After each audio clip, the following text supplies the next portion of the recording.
And let me just start by reminding you what this diagram is telling us.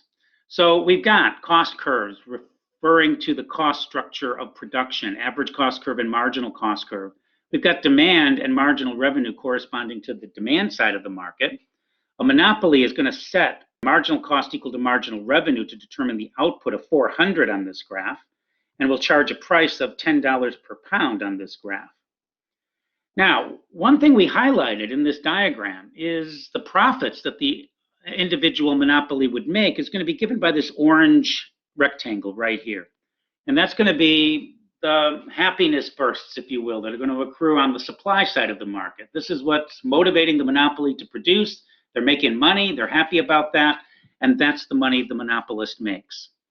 All right, the blue area up here corresponds to the other side of the trades. This is the consumers who are purchasing the product, and they're receiving happiness bursts or increases in utility. And it's measured in dollar terms by the consumer surplus area, which is that blue triangle at the top.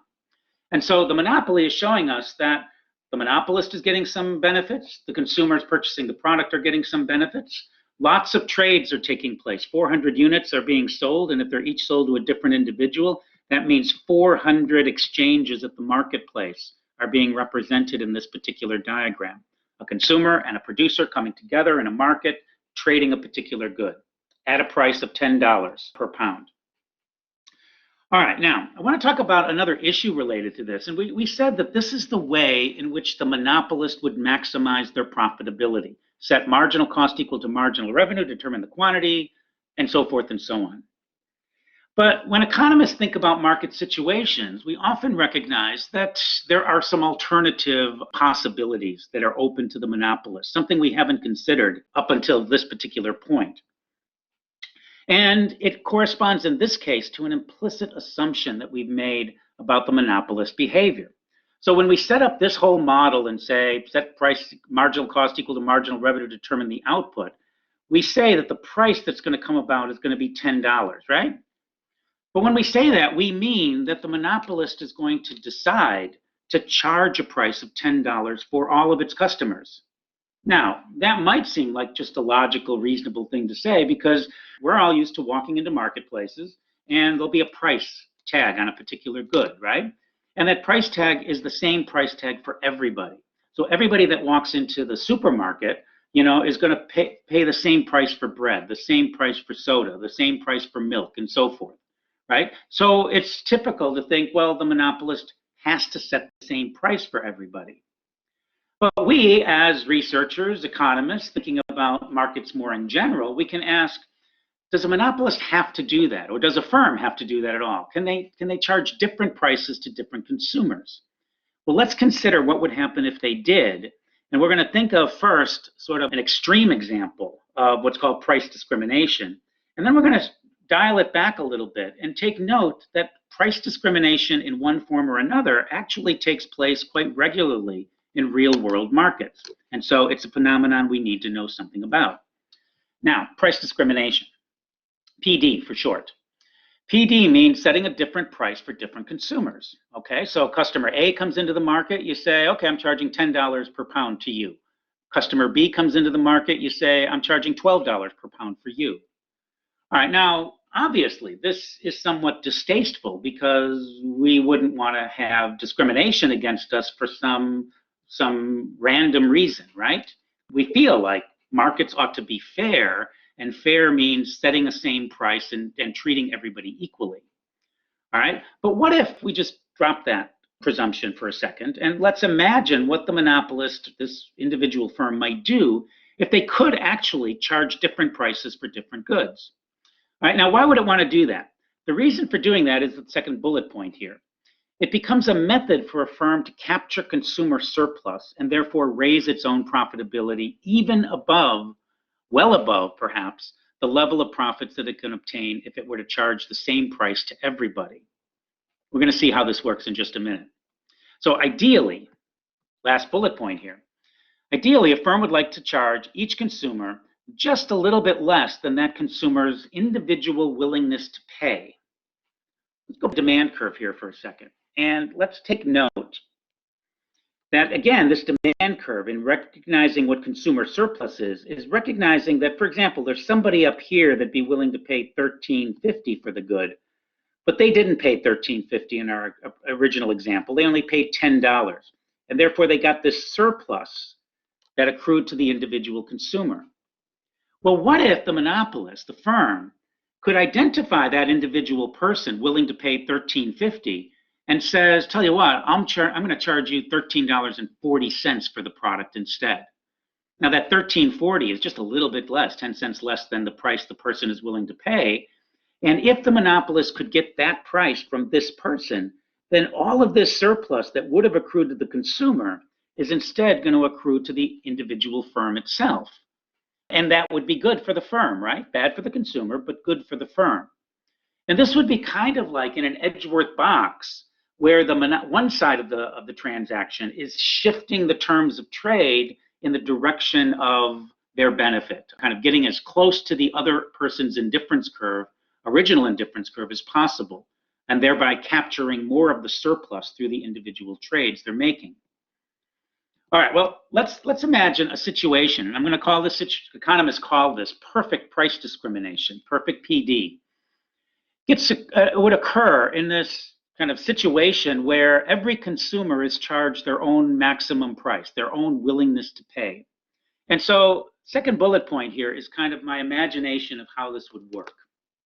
Let's imagine a firm has a truth serum, and the truth serum is given to every customer that comes in considering purchasing their individual product. What the truth serum does is it forces the consumer to reveal to the producer, the seller, exactly how much they're willing to pay for the good. So person A walks into the store and takes the truth serum, and the supplier asks, how much are you willing to pay for this particular good? And person one comes in and says, I'd be willing to pay $13.50. And so then they ask, how much is this good? And the seller would say, well, it's $13.40 for you today. And there you go, make the sale at just a little bit less than that person is willing to pay. Another person comes into the market here and says, oh, I'm only willing to pay $12 for the good. Okay, and then they say, okay, well, the price for you is $11.99. Okay, just less than what you're willing to pay. All right, so if you could get truth revelation like that from all of your customers, each telling them the maximum they're willing to pay for an individual good, then in that example, the monopolist could capture all of the individual consumer surplus. They could get all of that from them. So let's go back to the diagram here for a second and note that if they could do that in this particular example, then if they continued to sell 400 units of the good, they would sell this product at this price up here, this product at this price up here, and they would capture all of this consumer surplus, which would now not become consumer surplus, but would become profit instead, or extra money that's going to be earned by the monopolist. So under price discrimination, the monopolist will not only capture the consumer surplus, but also their profit rectangle as well, and they're going to be able to get all or most of the surplus accruing to them instead. Kind of an underhanded way, if you will, for the monopolist to make even more money than they could make having this special position in the market, being the sole producer with no competitors whatsoever. Now, if we were to set up the problem differently, they might even change where they're going to set marginal revenue equal to marginal cost. They might change where they're actually going to produce. We're not going to go down that road and consider that particular exercise. Like, what would they do if they wanted to perfectly price discriminate? The answer might be a little bit different what we're showing here. But what I want to emphasize is that it is possible for firms to adjust their pricing strategies and to charge different consumers different prices. Now, they can't do it explicitly with a truth serum. There is no such thing. They can't get people to reveal their own willingnesses to pay directly. But what they can do is look at characteristics of different individuals and then charge different people based on their characteristics. And if they do that, and we do see firms take actions like this, what the firm is doing is trying to essentially shift some of that consumer surplus back in their particular direction. So let me give you some realistic examples of this, all right?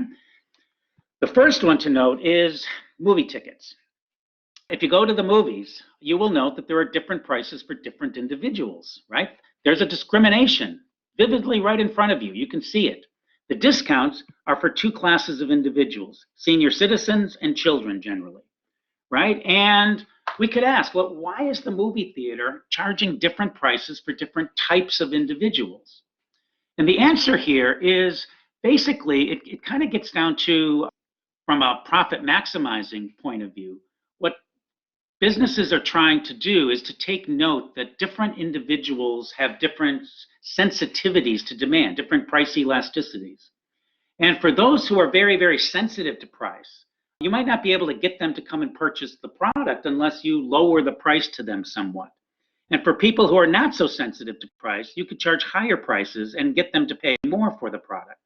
So what they learned is that average adults can be charged one price, but seniors who are a little bit less willing to pay as much because their incomes might be lower since they're retired now, they could get more seniors to come in, but only if they lower the price to them. Seniors are not as willing to pay quite as much for the movie ticket as other people would be. And so they take that into account and actually offer them a lower price for the product. Same thing with families that have children. With some children, it's going to be more expensive to go to the show if you've got 1 or 2 or 3 children in tow. But if you get a discount on the children's tickets, then it makes it more amenable for families to go. So this is an example of price discrimination. It seems okay because you're lowering the prices for some people, but that also means that you're maintaining higher prices for the other individuals who are not getting the discounts. Now, let me give you another one, which is very common as well. Airline ticket prices. You may well realize that if you log into kayak.com or Vayama or something else, one of the airline distributors there, you'll find that at different times of the day, you're going to find different prices for the same ticket. You're trying to fly from Washington to LA, and you'll get one price one day, another price another day. What the airlines have done in the past, and I'm not sure to what degree they're still doing this now, but they used to charge different prices for, say, a round trip ticket to LA based on when you leave and when you return. And it used to go something like this, maybe still does. If you leave on a Friday and come back on a Monday or a Sunday, the price will often be lower. But if you leave on a Monday and come back on a Friday, then the price is going to be higher. And the reason that airlines are doing that is because they recognize that the people making the weekday flights from Monday to Friday are more likely to be business people. And that means their sensitivity to the price is going to be reduced. They're willing to pay more for the product because the business is going to cover the cost for them. Whereas if you're traveling from a Friday to a Sunday or Monday, you're more likely to be a family or an individual that's taking a short vacation or going to visit relatives or something of that sort. And you're more likely to be conscious of price. You're going to not be willing to pay quite as much for that individual ticket. And so the airlines, recognizing that distinction, put conditions on their product and say, if you buy it in this window of time, we're going to charge you one price. But if you buy this ticket that covers a different window of time, travel time, then we're going to charge you a different price. All right. So those are explicit examples of where price discrimination is tolerated, it's implemented, and what we can do with our analysis here is understand a little bit more of the motivation for why firms are doing that, and also the fact that that activity or action of price discrimination is indeed actually shifting revenues away from the consumers purchasing the product and putting more money or more profit into the pockets of the companies that are discriminating in prices. So relative to no price discrimination, where everybody is charged the same price, anytime a firm is charging different prices for the same product at different times or for different people, they're engaging in price discrimination and they're benefiting themselves at the expense of their customers.